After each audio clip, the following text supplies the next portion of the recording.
గ్రూప్‌గా కూర్చొని తినేవారు. వాళ్ళ ఈ పక్కింటి వాళ్ళు ఏ కూరేస్తే వీళ్ళు కూడా వేరే కూర అలా అలా వాళ్ళ ప్రేమలు పంచుకుంటూ ఉండేవారు. కానీ కొంతకాలం నేను ఎదిగిన తర్వాత ఏమైందంటే, ఎదిగి వచ్చేసరికి దాచుకోవటం మొదలుపెట్టారు. ఒకప్పుడు అందరూ కలిసి ఆనందంగా 4 మాటలు చెప్పుకుంటూ సంతోషంగా తినేవాళ్ళు.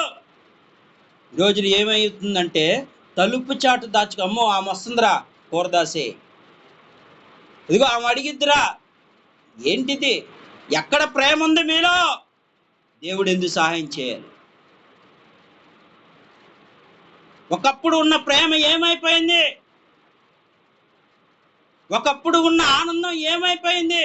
ఏమైపోయిందంటే, నువ్వు సాతాను చేతిలో చిక్కుపోయావు. చక్కగా కూర్చొని దేవుని మాటలు చెప్పుకునే వాళ్ళు కొందరు. కొంతమంది వాళ్ళ వాళ్ళ ఈ రోజున ఒకళ్ళు ఒకళ్ళు గుసగుసలాడుతున్నారు. ఏం గుసగుసలు? వాళ్ళు ఏదో తప్పు చేశారు, వాళ్ళు ఇదిగో వాళ్ళు ఫలానా అని. ఏంటి ఈ గుసగుసలు ఎందుకు? ఎందుకంటే సాతాను దూరిపోయాడు. ఈ సాతాను క్రియల్లోకి లోబడిపోతున్నాడు కాబట్టి మనిషిలో ప్రేమ చల్లారిపోయింది. అందుకే యేసయ్య నేను రాకడ రెండో రాకడలో వచ్చినప్పుడు మీలో ప్రేమను కనుగొందునా అన్నాడు. అంటే ప్రేమలు చల్లారిపోతున్నాయి. ఒకప్పుడు బిడ్డల మీద తల్లికి ప్రేమ ఉండేది, ఇప్పుడు ఏమైపోతుంది? ఇప్పుడు ఏమైపోయింది? ఒకప్పుడు పిల్లలు తల్లిదండ్రులు ప్రేమించేవాళ్ళు, ఇప్పుడు ఏమైపోయింది? అవసరమైతే చంపేస్తున్నారు. భార్యాభర్తలు చక్కగా కలిసి ఎన్ని కొట్టుకున్నా తిట్టుకున్నా కలిసి ఉండేవాళ్ళు, ఇప్పుడు ఏమైపోయింది? ఏ ప్రేరేపణలో ఉన్నావు? వాక్యం వింటున్న ప్రియ దేవుని బిడ్డ, ఏ ప్రేరేపణలో ఉన్నావు? అందుకే ఒంటరిగా ఉండొద్దు, దేవునితో ఉండు. ఈరోజున సాతాను ఇశ్రాయేలు ప్రజలు కుప్పకూలిపోవడానికి కారకుడయ్యాడు. అన్నాడు యెహోషువ కాలములో ఆకాను కూడా అదే దేవుడు చెప్పాడు. అక్కడ ఏ వస్తువు ముట్టుకోకూడదు, అది తీసుకోకూడదు అన్న చెప్పినా సరే ఆ బంగారు కమ్మిని ఏం చేశాడు? దాచిపెట్టాడు. ఇప్పుడు ఆకాంతో పోయిందా ఆ సమస్య? తన కుటుంబం నాశనం అయిపోవటానికి ఒక్క తప్పే కారణమైంది. ఈరోజున దేవుని వాక్యం వింటున్న ప్రియ దేవుని బిడ్డ, నీతో నాతో మనందరితో దేవుడు మాట్లాడుతున్నాడు. సాతాను ప్రేరేపణలకు లోబడద్దు. ఆ యేసయ్య చేసిన, అందుకే ఏమంటున్నాడంటే, నా శరీరాన్ని రక్తాన్ని పుచ్చుకున్నప్పుడు నన్ను జ్ఞాపకం చేసుకో, నేను ఎలా జీవించానో, ఏ ప్రేమ కలిగి జీవించానో. ఒకరు తిడుతున్నా, ఒకరు కొడుతున్నా మౌనంగా వెళ్ళిపోయాను. అవమానిస్తున్నా, కాండించి ఉమ్మేసినా వాళ్ళ మీద నేను చేయి చేసుకోలేదు. వాళ్ళని నేను ప్రేమించాను. తండ్రి వీరేమి చేయుచున్నారు, వీరెరుగరు, వీరిని క్షమించమని ప్రార్థన చేశాను. వాళ్ళ మీద నేను కోపగించుకోలేదు అని. నువ్వు అందుకే ఏమంటున్నాడు? నా శరీరాన్ని రక్తాన్ని తీసుకున్నప్పుడు నన్ను జ్ఞాపకం చేసుకో, నన్ను జ్ఞాపకం చేసుకో. నేను ఎలా బ్రతికానో నా పిల్లవాడుగా ఉంటున్న నీవు కూడా అలాగే బ్రతకాలి. కానీ ఈ రోజున ఏమైపోయిందంటే, ఆశలకు లోబడిపోతున్నారు. ఆనాడు అవ్వాదాములు ఏదోను తోటలో ఏ పని అయితే చేశారో, ఏ ఆశలకైతే లోబడ్డారో, ఈ రోజున ప్రతి మనిషి ఆశలకు లోబడిపోతున్నాడు. నేత్రాశ, శరీరాశ, జీవోడ్డంబానికి లోబడిపోతున్నాడు. అందుకే ఈ రోజున ఏమవుతున్నాడంటే, సాతాను చేతిలో చిక్కుపోయి బందీలైపోతున్నారు. చిన్న వయసులోనే సూసైడ్ అటెంప్ట్స్. తల్లి ఒక మాట ఉందని కొడుకు ఉరేసుకొని చనిపోయింది. ఏంటే ఆ పిల్లవాడికి అంత జ్ఞానం ఎక్కడిదే? సాతాను. టీచర్స్ ఒక మాట అన్నారని చెప్పి, మార్కులు తక్కువ వచ్చినాయని చెప్పి చనిపోయింది. రోజున ఇలాంటి పరిస్థితుల్లో ఉండడానికి కారణం ఎవరంటే, కేవలం నువ్వు దేవునికి దగ్గరగా ఉంటే ఆయన గుణగణాలు నీలోకి వస్తాయి. అందుకే దేవుడు చాలా మంది పెద్దలు ఒక మాట అంటూ ఉంటారు, 6 నెలలు వీళ్ళతో వీరు వారు అవుతారని. ఈ రోజున అన్యులు దేవుని వైపు బలంగా నడవబడుతున్నారు. దేవుని 30 సంవత్సరాల నుంచి 40 సంవత్సరాల నుంచి ఉన్న వాళ్ళు ఏమైపోయారంటే కుప్పకూలిపోతున్నారు.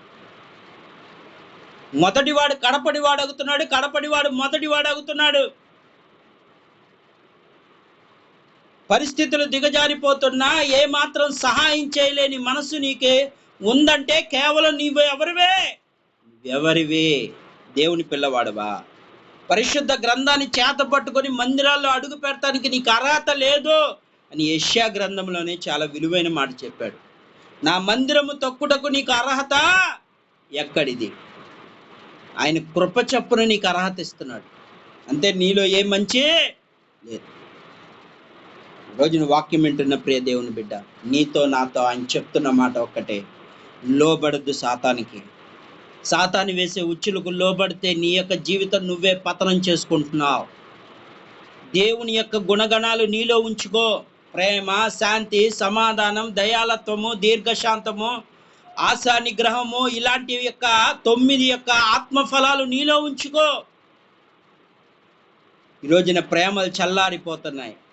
కళ్ళ ముందే మనిషి చనిపోతూ ఉంటుంటే చూడటం ఏంటి? కనీసం అంబులెన్స్ అని ఫోన్ చేస్తే త్వరగా వచ్చేవాడు. పోలీసులు వచ్చి అంబులెన్స్ పిలపడం, ఆలోగా ప్రాణం పోయింది. ఈరోజున ఇంత దారుణంగా తయారైపోయారు. కారణం ఏంటో తెలుసా? అది వాళ్ళతో. అందుకే తండ్రి మీరేమి చేయించున్నారు, వీరు సాతాను చేతిలో ఉండిపోయారు. దేవుని మార్గం వాళ్ళకి తెలియట్లా. సాతాను వాళ్ళ కళ్ళు మూసేశాడు. సొదొమ గొమొర్రా యొక్క కళ్ళు ఏ విధంగా అయితే దేవదూతలతోనే పాపము చేయాలన్న మనసు వచ్చింది వాళ్ళకంటే, వాళ్ళ కళ్ళు మూసుకుపోయినాయి. ఈరోజున ప్రతి ఒక్క బిడ్డల యొక్క మనోనేత్రాలు తెరవబడాలని ప్రార్థన చేయాలయా.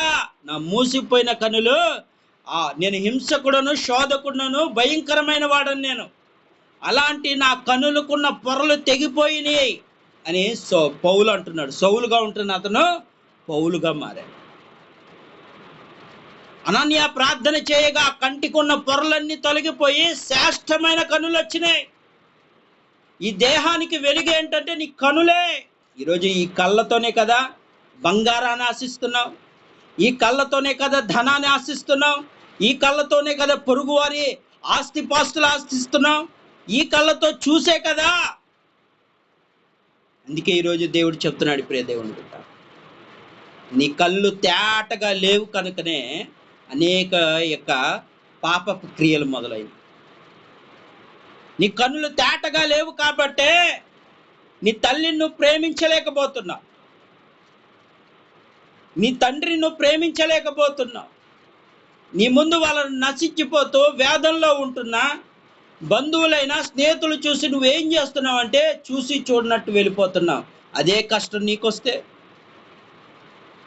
అదే బాధ నీకొస్తే, అదే వ్యాధి నీకొస్తే ఎవరు సహాయం చేస్తారు? అన్నీ అయిపోయిన తర్వాత దేవా అంటే ఆయన సహాయం చేస్తాడు. ఆపద కాలములో మొరపెడితే నీకు ఉత్తరం ఇస్తానన్నాడు. కానీ నీ క్రియల చొప్పునే నేను జీతం ఇస్తానని కూడా అన్నాడు. నీ క్రియ ఉండాలి, నీ క్రియ ఖచ్చితంగా ఉండాలి, నీ విశ్వాసానికి క్రియ యాడ్ చేయాలి. ఈరోజు నువ్వు వాక్యం వింటున్న ప్రియ దేవుని బిడ్డ, నీతో నాతో దేవుడు చెప్తున్న మాట ఒక్కటే, నీతో నాతో మనందరితో చెప్తున్న మాట ఒక్కటే, సాతాను ప్రేరేపణకు లోబడద్దు, సాతాను యొక్క ఆలోచనలకు లోబడద్దు. దేవుని యొక్క పరిశుద్ధ గ్రంథాన్ని ధ్యానించు. ఆయన ప్రేమ, జాలి, దయ ఎలాగుందో చూడు. సింహబొనిలో దానియేలు వేసినప్పుడు ఆ సింహాల నోళ్ళు మూపించాడు. అనుకున్నాడా దానియేలు? అనుకున్నాడా ఇలాంటి కార్యం జరిగిద్దని నేను సింహాలకు? అనుకున్నాడా? శత్రుక్ మేషక్ అబేద్నెగోలను అగ్నిగుండంలో పడేస్తున్నప్పుడు చనిపోతే నా తండ్రి కోసం చనిపోతాం, ఆయనే రక్షిస్తాడు, తీసుకెళ్ళిపోతాడు. కానీ ఇది అనుకున్నారా వాళ్ళు నిజంగా రక్షించబడతారని? అనుకోని కార్యాలను జరగాలంటే నీలో దేవుని యొక్క ఆత్మ బలంగా ఉండాలి. ఒకరోజు వాక్యం ద్వారా సౌలు మీద దేవుని ఆత్మ బలంగా ఉండగానే దేవుని సువార్తను అందించడం మొదలుపెట్టాడు. ఈరోజు ఇంతమంది ఎన్నోసార్లు నువ్వు దేవుని మందిరానికి వెళ్తున్నావు, వాక్యం వింటున్నావు, ఎంతమందికి దేవుని గురించి చెప్పావు? ఈరోజు నీ మందిరములో వాక్యము చెప్తున్నావు, వాక్యాన్ని దాచిపెడుతున్నావా? ఖచ్చితంగా నువ్వు ద్రోహం చేస్తున్నావు, నువ్వు దోషివి. వెదజల్లమన్నాడు. కానీ దాచిపెట్టుకుంటే ఏమైంది? అన్నాడు అన్నాడు మోషే ప్రార్థన చేయగా ఆకాశం నుండి మన్నా కురిపించిన తర్వాత దాన్ని ఏం చేయమన్నాడు దేవుడు? ఏ రోజు ఆ రోజు కూర్చుకొని దాచిపెట్టద్దంటే వాళ్ళు ఏం చేశారు? దాచిపెట్టది ఏమైంది? పుల్లు పట్టేసింది. ఈరోజు నువ్వు ఏదైతే దాచిపెడుతున్నావో అది నీ పాపమైనా, నువ్వు ఏదైతే దాచిపెడుతున్నావో, ఏదైతే నీ హృదయంలో నాటుకుంటున్నావో, నీ హృదయంలో ఏదైతే కల్మషాలు పెట్టుకుంటున్నావో, ద్వేషాలు పెట్టుకుంటావో, అదే నిన్ను నాశనం చేస్తుంది. అందుకే ఈ రోజున వాక్యం వింటున్న ప్రియ దేవుని బిడ్డ, ఖచ్చితంగా దేవుడు చెప్తున్నాడు, ప్రేరేపణ సాతాను ప్రేరేపణకు లోబడదు. ఆ యవ్వనుడు అనుకున్నాడు ఆ పిల్లలకు సహాయం చేయాలని, కానీ మేము చూడక, మేము ఆ ఆలోచన లేకపోయేసరికి ఆ బిడ్డకు వచ్చింది ఆలోచన. చక్కగా తాగినప్పుడు వాళ్ళు ఆనందపడి చక్కగా ఆడుకున్నాడు. ఈ రోజున అలాంటి ప్రేమ కావాలి దేవుడు. అలాంటి వాళ్ళని దేవుడు ఇష్టపడతాడు. నువ్వు మందిరానికి వెళ్ళి వాక్యం విని వచ్చేసి క్రియలు లేకుండా నేను ఇష్టానుసారంగా జీవించి ఉంటే మాత్రం ఆయన ఒప్పుకోడు. నువ్వు నామకార్థ క్రైస్తవుడు అంతే, పైనే. ఆయన చెప్తున్న మాట ఏంటో తెలుసా? క్రియ చూపించు. ఆకలిగా ఉన్నవాడికి అన్నం పెట్టు, దాహం వేస్తున్నవాడి దాహం తీర్చు. అలా తీరిస్తే నాకు ఇచ్చినట్టే అన్నాడు. నాకంటే మీకంటే అలుపులైన వారికి నువ్వు ఇచ్చుట వలన ఈరోజు ఎంతమంది దాచిపెట్టేస్తున్నారు. నీ ఇంట్లో సమృద్ధిగా ఉండి ఎవరైనా ఆకలితో అలమటిస్తున్నారంటే వాళ్ళకి సాయం చేయాలన్న మనసు వస్తుందా నీకు? రాదు. ఎందుకు రావట్లేదంటే నువ్వు సాతాను చేతిలో ఉండిపోయి